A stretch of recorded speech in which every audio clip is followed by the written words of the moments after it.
Hey there guys, this is Chauncey J. Kent, and of course this is Kerbal Space Program. Not an official episode, just wanted to give you guys a little tips. I'll probably insert this into one of the career mode videos that is upcoming, but I'm not sure. I might post it by itself, we'll see. Anyway, you may have found yourself in a situation similar to this one. You are in orbit of perhaps Kerbin or the Mun, and you're stuck there. You've got no rocket fuel left, and unfortunately your monopropellant is just completely gone because maybe you accidentally left RCS on when you were time accelerating, or maybe there was like a monopropellant leak or something like that. Anyway, there is something, don't fear, all is not lost. There is something you can do to save yourself. And it's actually something I'm going to call EVA Vectoring, or, yeah, let's go with that. That sounds good. Anyway, it's pretty simple, and because of the way you have to do it, you want to be as efficient as possible, which means if you're trying to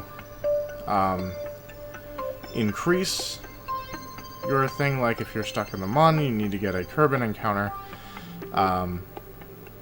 you will want to thrust right about here as you're falling into the lowest point. That will mean you're moving at your fastest, and that's when this maneuver is going to be the most effective. If you are like in orbit of Kerbin and you're trying to brake so that you can get into the atmosphere and get some aero braking going on, in that case you would want to brake right about here where you are climbing to your highest point and going your slowest, because that's when that will be most effective. So yeah, I mean, that's just basic maneuvering, but what we want to do is move around to our periparesis, so let's do a little time acceleration here. Oh, okay. And we'll get to right about here.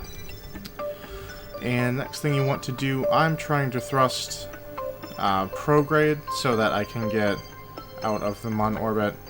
So basically you just set your little cursor on the prograde thing. If you're doing a braking maneuver, of course you want to set this so that your craft is pointed directly at retrograde. And now we will zoom in here so we've got a good perspective. And what you want to do real quick is quick save using the F5 key.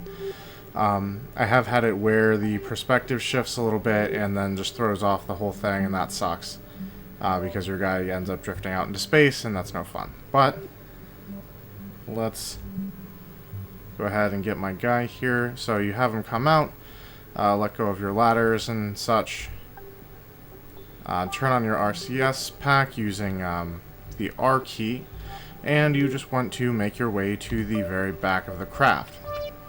Now this does require a little proficiency with the EVA system, but generally if you've been playing for a while, you've got the hang of it. And once you get in place, you just thrust so that you are pushing the vehicle. So you're basically pushing directly against the vehicle. Now in this case, with this perspective, I'm thrusting straight down. If you're in a level orbit around Kerbin, you would thrust like straight forward, etc., etc. But basically you want to be pressed right up against your vehicle. Now, to make sure you don't run out of monopropellant before you have time to get back inside, you'll want to right-click on your astronaut, and it will show you how much monopropellant he actually has in his backpack. As you can see, he starts out with 5, and yeah, it's just going down here. I usually take it down to about half a unit. I've found that that's more than enough to get me back into the cockpit, but if you're not comfortable with that, feel free to take it down as far as you feel comfortable with, and then hop back inside your vehicle. Now you're probably wondering, why are you even bothering doing this? That craft is way too heavy for this to make any difference at all, but I do assure you, it does actually make a difference. Every little bit helps, and it might just make the difference between being stuck in orbit and having to rescue your astronaut, or getting him safely home under his own power. Now this does take a while, so just sort of bear with it. It depends on how far you're going. Obviously this is not a maneuver you'd want to use from like the moho to Kerbin or anything, because that would take forever. At that point, just go back to your most recent save and try and fix whatever did not work for you. But here we go, getting close to our 0.5, our half unit of propellant here. Alright, and we'll just shut that off. See if we can get back to our ladder. We'll grab onto that and crawl back into the little capsule here. And we'll board it. And we'll go back into the map. You'll notice we are still not on an escape trajectory. So you're like, oh, well, that was a bit pointless. You're still stuck in Mun orbit. Well, as it turns out, you can just keep doing that. You'll notice that this is at 202. It was at 180, but just to show you guys, because I forgot to show you before, we'll do this again. Going to thrust around the planet here. Or moon, excuse me, it's not really a planet. Alright. Hop back out.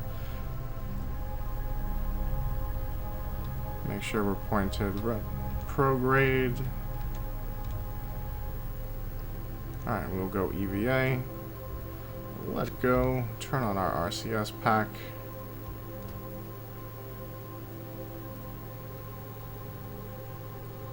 And we'll go ahead and quick save.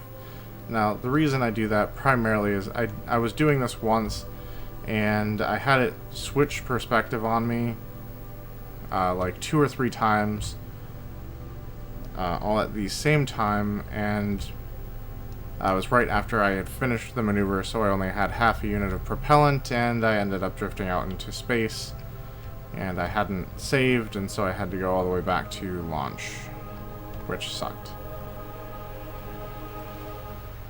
But you see there, we've got full propellant again, even though there's technically none in the pod or in the tanks or anything. I'm not sure where he's getting his propellant from, but you know what? It works. Maybe it's just like oxygen that's in there. I don't know if they're eventually going to patch that so that you run out of EVA propellant and that's it. But for right now, it does just regenerate infinitely and can get you home in a pinch using this maneuver here. Now we're basically going to finish this up, and just to be sure that you know I'm not lying to you, we're going to show you the apheresis, and you'll see that it's actually a decent amount higher than it was. So far it's been around 20,000 kilometers for each maneuver. Obviously it would be a little bit less if you're doing this at a point in the orbit that's not as efficient as your periparesis, but you know, you do what you can. Now the reason I want to get this craft back so badly, this is my science mode thing where I'm just sort of playing, making sure I know what I'm doing, and all of that. This is not the one that I'm recording for you guys, so don't worry, I'm not like way ahead of you or anything. In that, you are actually caught up with that. But yeah, I just landed and I got a whole bunch of science done, and I want to bring that home so I can research some cool, fun, new stuff. So I'll just keep doing this until I get there. Which could be a while, and maybe time accelerate and stuff. Thankfully, Kerbals don't really need much in the way of supplies to survive in the unmodded version of this game, so there you go. Plenty of time. Alright, here we go. Alright, now let's get rid of that.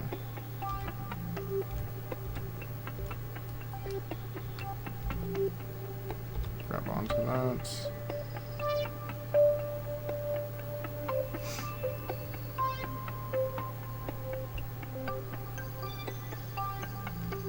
And board. Now, we'll take a look at the map, and you'll notice It's now at 225, whereas before it was only at 202. And for the moment it's pushing out this way, but when the mun gets over in this area, we'll actually be right where we want to be, and hopefully we can get an encounter. But yeah, so that's just sort of how you would do that. Hopefully that helps you guys in your games if you're kind of stuck out in orbit somewhere. And thanks for watching. So we'll get back to what we're doing now, and I'll talk to you later.